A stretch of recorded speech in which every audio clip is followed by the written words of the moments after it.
Еңлік кебек поэмасы Шәкәрім Құдайбердіұлының туындысы. Ол қос ғашықтың махаббатын жыр етеді. Оқиға Найман мен Тобықты арасында бітіспес дау орын алған уақытта болған еді. Тобықты руының қос басшысы Тоқтамыс деген кісі болады. Оның артынан ерген Кебек есімді інісі бар.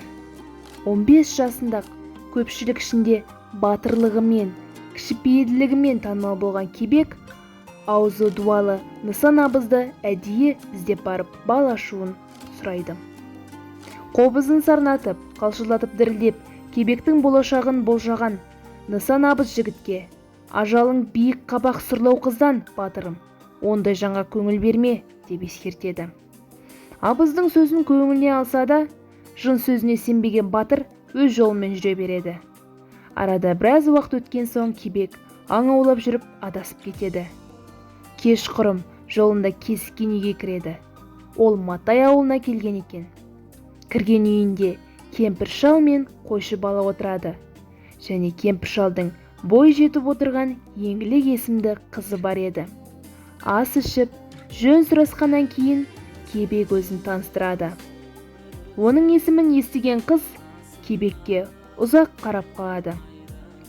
Ұйықтар уақыт болғанда Еңлік Кебекке өз төсегін салып береді. Кебек оны қыздың жеңілтектігіне балайды. Көз байланып, барлығы ұйқыға батқанда Еңлік Кебекті оятып өз сырын айтады. Өзінің бір байдың баласымен атастырылғанын, оны өзіне тең көрмейтінін, атасқан жігітінің ездігі мен ынжықтығын айтады. Сырын ақтарған қыз Кебектен өзіне тең көрер болса алып қашуын өтінеді. Кебек те қызы сынап, оның ой пиғылы таза екеніне көзі жетіп алмаққа уағдаласады. Қыз Кебекке Тобықты мен Найман бітіскен уақытта алып қашуы керектігін айтып, оған дейін Жартас маңында кездесіп жүрелік дейді. Екеуі солай уағдаласқан соң жігіт еліне аттанады. Осылайша олар 6 ай бойы кездесіп жүреді. Осы уақытта Найман мен Тобықты да бітімге келеді. Бір күні Еңлік сүйгеніне қол ұстасып бірге қашар уақыт келгенін айтады.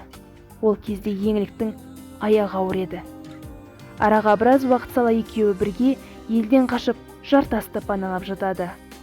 Қыздың қашып кеткенін естіген қалың Матай оны іздей бастайды. Сұрастыра келе, оның Кебекпен қашқаны белгілі болады.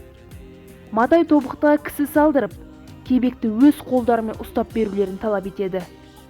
Тағы да бір-біріне өшкен екі рудың арасына бұл оқиға бітіспес дау салады.